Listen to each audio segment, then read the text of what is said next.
Hello, bienvenue dans cette nouvelle vidéo dans laquelle je vais vous présenter le bilan annuel de Lectio Divina. Pas entièrement, mais en fait c'est aussi une vidéo pédagogique comme celle dans laquelle je parle du défi Lectio Divina et celle dans laquelle je vous présente mon premier temps de Lectio Divina en 2022. Donc là, je vais vous expliquer notre premier échange, notre premier bilan mensuel, parce qu'on a prévu des bilans mensuels. Si vous avez téléchargé le livret et même si vous ne nous avez pas encore rejoint dans le groupe privé Facebook, n'hésitez pas, vous pouvez nous rejoindre quand vous voulez, en cours d'année, dans 6 mois, dans 1 mois, dans 2 jours, après avoir regardé cette vidéo. Je vous dis à tout de suite.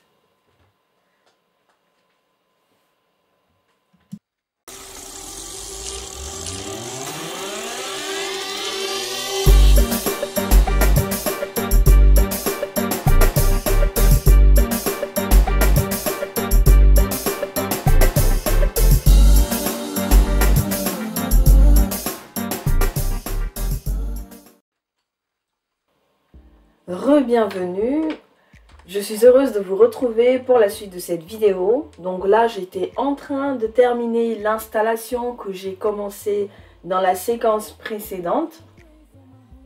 Donc j'ai préféré faire l'installation maintenant quand je suis rentrée pour pas être à la bourre ensuite, parce que il fallait préparer le dîner et puis simplement dîner. Et ensuite, j'avais quand même besoin de me débarbouiller un peu, d'être bien à l'aise. En fait, c'est pour ça que je fais ce premier bilan mensuel, comme c'est le premier, au niveau du coin de prière qu'on a dans notre chambre. Généralement, quand je fais les vidéos dans le groupe privé Facebook, je les fais en étant assis sur le bureau. Mais là, je voulais vraiment une atmosphère différente, une atmosphère un peu de prière, parce que ça allait aussi être la première fois où j'allais interagir avec, interagir en direct en tout cas, avec les personnes qui suivent le plan de lecture avec moi dans le groupe privé de Lectio Divina. Donc là, je suis en train de finaliser l'installation. J'ai dû tout déménager de la pièce d'à côté pour apporter ça ici et puis faire les branchements, etc. Donc très rapidement, les bilans mensuels, c'est quoi? Alors c'est simplement des temps durant lesquels on va échanger sur nos difficultés, sur nos luttes, sur nos victoires aussi, et où on va se donner des conseils pour savoir comment améliorer notre pratique de Lectio Divina durant le prochain mois.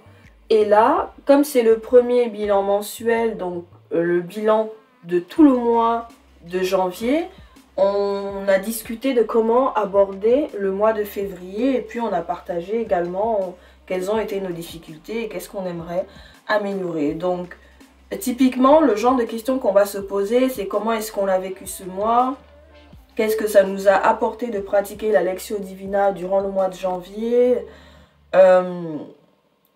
qu'est-ce qu'on a appris non pas sur les textes mais personnellement par rapport à une expérience à propos de nous, donc chacun personnellement, et est-ce que la pratique de la Lectio Divina durant ce mois nous a davantage rapprochés de Dieu, nous aide à grandir dans notre foi, est-ce qu'on observe des changements dans notre vie quotidienne, le fait de lire la Bible tous les jours ou en tout cas essayer. Parce que vous allez voir dans la suite, en tout cas je vais vous laisser ma séquence à moi, parce que je n'ai pas demandé l'autorisation aux personnes qui ont participé à la réunion. Donc je vais vous laisser un peu ma séquence à moi, si elle a été enregistrée. Je ne sais pas en réalité. J'ai placé la caméra et puis je suis passée à autre chose. Je ne vérifie pas si ça continue de filmer ou pas. J'avais juste besoin de quelques images. Et comme j'étais aussi la première à faire mon retour, donc je vais vous laisser cette séquence là pour que vous puissiez voir à peu près à quoi ça peut ressembler pour le retour personnel. Parce qu'après cette étape de retour personnel, on a eu des échanges, on a eu des questions, voilà. Donc c'est un bilan qu'on va faire tous les mois. En dehors de ce bilan là, on envisage de faire un autre bilan au cours du mois, d'accord? Parce que ça nous permet aussi de nous booster, de nous encourager. En dehors de ça, peut-être qu'il va y avoir d'autres vidéos dans le groupe Facebook. Le but, c'est pas d'être hyper connecté ou hyper présent non plus. On a téléchargé le livret, on sait qu'on est tous en train de le suivre et de temps en temps on échange dans le groupe, on se fait des commentaires comme ça et moi je prends des nouvelles pour savoir comment ça se passe pour tout le monde. Voilà.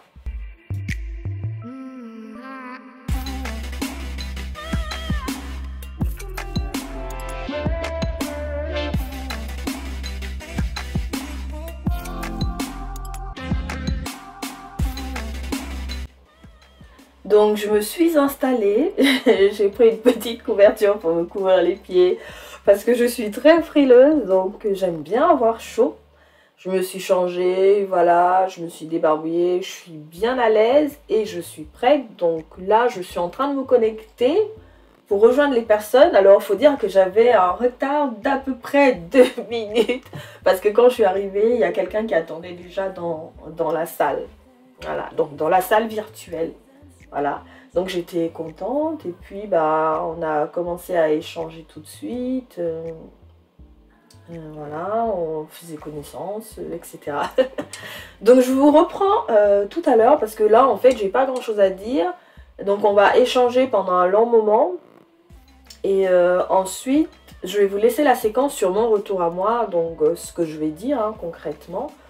Il n'y a rien d'exceptionnel concernant ce bilan annuel, enfin en tout cas par rapport à cette vidéo que je vous propose aujourd'hui, mais c'était surtout pour vous montrer un aperçu de comment ça peut se passer étant donné que je vous ai fait aussi une vidéo sur mon premier temps de Lectio Divina à moi, voilà.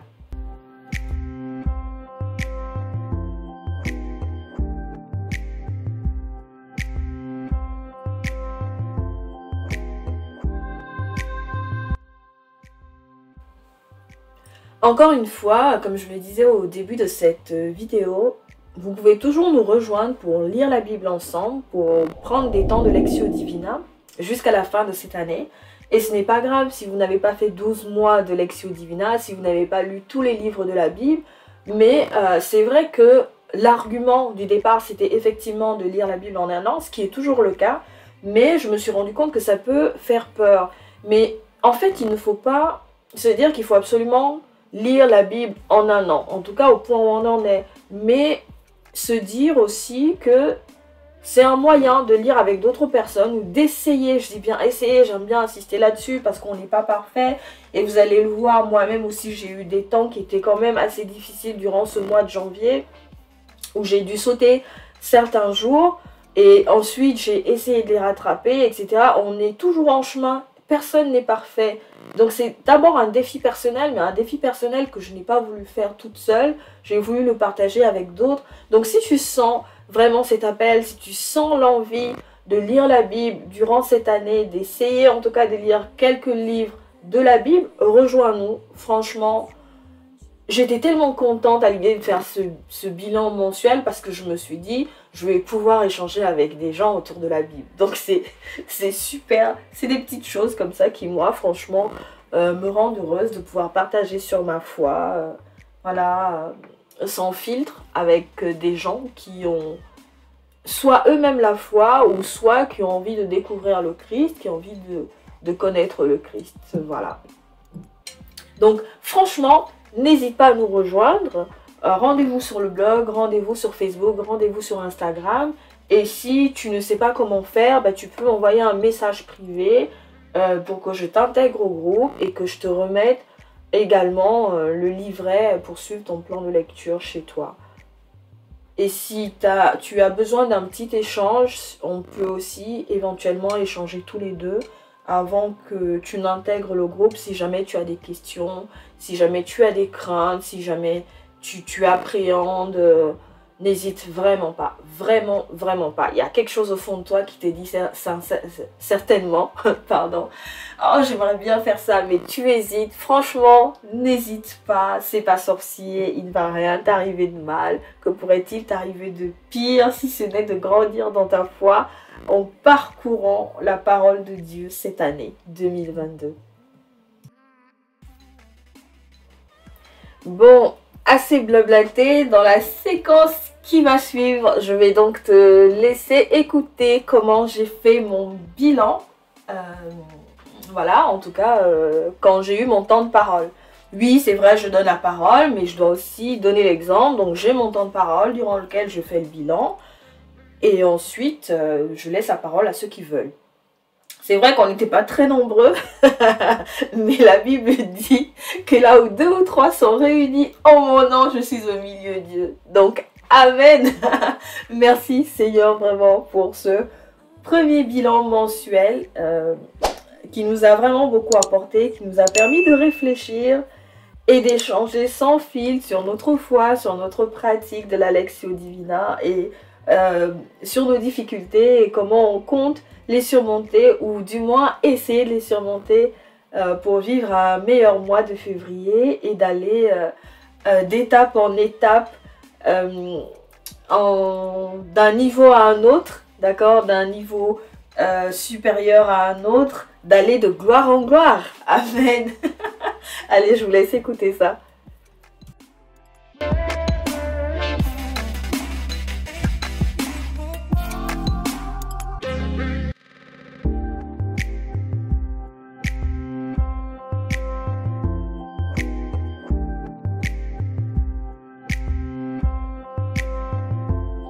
Je commence, moi je fais d'abord mon bilan et après je sais pas. Alors je voulais partager un écran pour qu'on puisse voir les questions et puis essayer de répondre aux questions. Ça vous va? Ok. Donc je vais partager l'écran. Comment on fait le partage déjà? J'arrive. Tu as une petite flèche en haut ou une flèche descendante? Oui, j'ai trouvé. Alors, partage l'écran.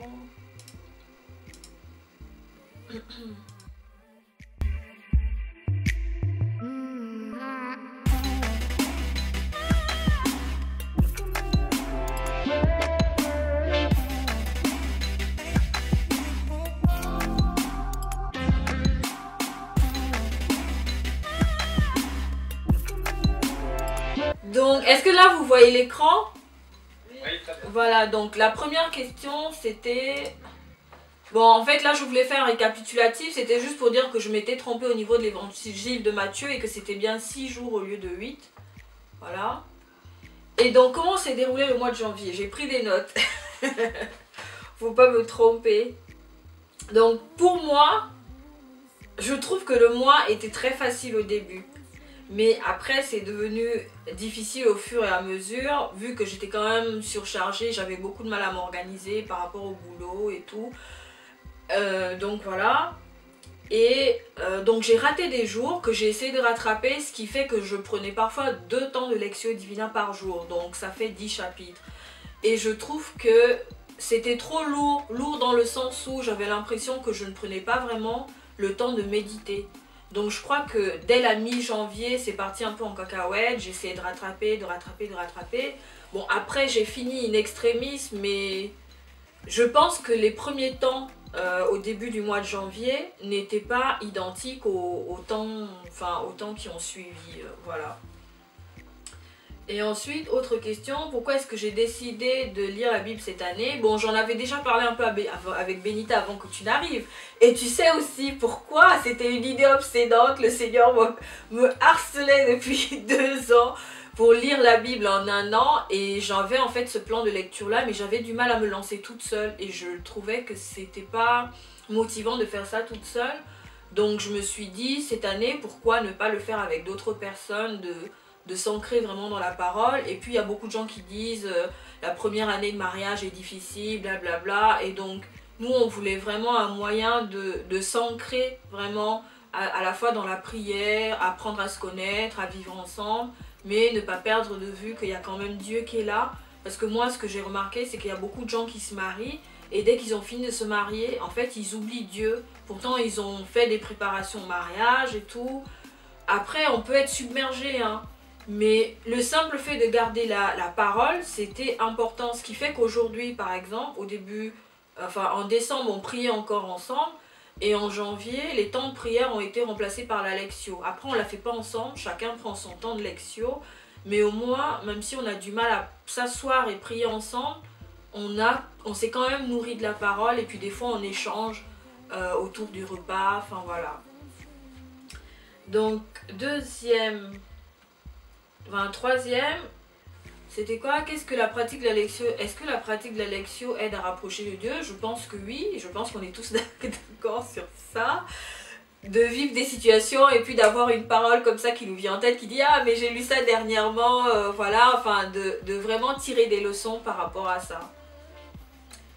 Et ensuite, quelles leçons à tirer pour mieux vivre le mois? Alors pour moi, c'est la quatrième, hein. Alors j'ai noté, je me suis dit, quand j'ai fait mon bilan, qu'il ne faut pas que je me mette trop la pression non plus. Parce que j'ai bien dit aux gens de ne pas se mettre la pression, que c'est relax. Mais en même temps, je me suis rendu compte que je me mettais moi aussi la pression à essayer de tout rattraper très vite, à essayer de vraiment être à jour à la fin du mois de janvier.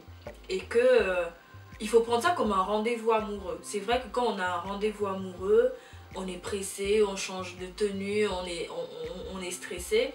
Mais il faut aussi essayer de vivre ça comme un moment de communion. On va passer du temps avec le Seigneur. C'est pas grave si c'est pas parfait, c'est pas grave si on n'est pas inspiré, parce que j'ai eu beaucoup de moments comme ça où en fait je notais pas grand chose. J'avais l'impression qu'il n'y a rien qui me venait et que je lisais un peu comme si c'était un roman. Et après je m'en voulais de pas avoir d'inspiration, mais en fait il y a juste des temps qui sont comme ça. Donc je pense que j'ai appris un peu l'humilité à accueillir le temps de lectio comme il se présente et à pas chercher à en faire trop. Voilà.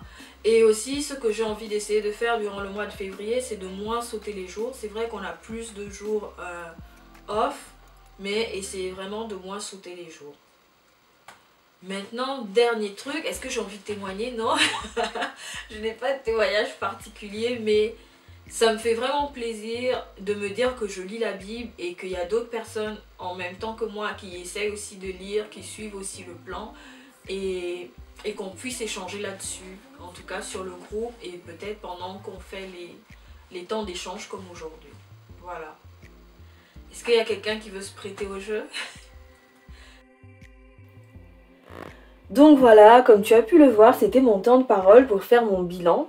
Et on a échangé par la suite, enfin chacun a pris un temps de parole pour expliquer comment il a fait son bilan, nous dire quelles étaient les luttes et les victoires, et c'était vraiment très enrichissant. Et ce que j'ai particulièrement retenu, parce que moi je parlais du fait que j'ai des temps qui étaient très riches et d'autres qui l'étaient moins. Il y a une participante, bon je vais dire son nom, Benita. Merci Benita pour ta participation. Qui a dit en fait qu'un jour elle avait écouté un enseignement d'un prêtre qui disait que il faut apprendre à s'ennuyer avec Dieu. Et ça m'a vraiment touchée parce que des fois on s'ennuie tout seul ou on s'ennuie même avec des amis. Moi ça m'arrive souvent. Je peux être avec des gens mais être dans mon monde intérieur en fait. C'est assez étrange mais je suis comme ça. J'ai une personnalité hyper sensible et introvertie. Donc voilà, ça fait un combo explosif. Je peux être entourée mais très seule dans ma tête parce que je suis plongée à l'intérieur de moi-même. Et donc le fait de se dire il faut apprendre à s'ennuyer avec Dieu, j'ai trouvé ça très très parlant. Donc je prends mon temps. C'est pas grave si j'ai l'impression qu'il n'est pas riche, mais je prends mon temps, je suis avec le Seigneur.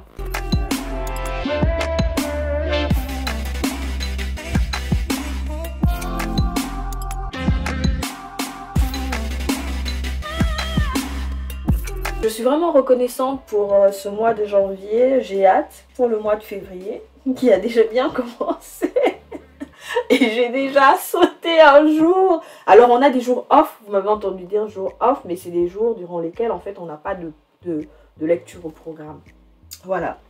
Donc merci Seigneur pour ces temps. Merci pour l'idée du plan de lecture. C'est ainsi que s'achève cette vidéo. N'hésitez pas à vous abonner sur mes comptes Instagram, Facebook et sur cette chaîne YouTube. Et rejoignez-nous dans le groupe pour suivre le plan de lecture. À bientôt. D'accord. Non, je pensais qu'on faisait chacun. Après, non, je mets toutes les questions au fur et à mesure. Je n'avais pas compris. Alors, comme on en discutait un peu avant, ça faisait au moins 3 ans que j'avais cette impression qu'il fallait que je lise la Bible. C'est vrai qu'au niveau, on va dire, de ma vie d'église et tout, je suis beaucoup impliquée dans...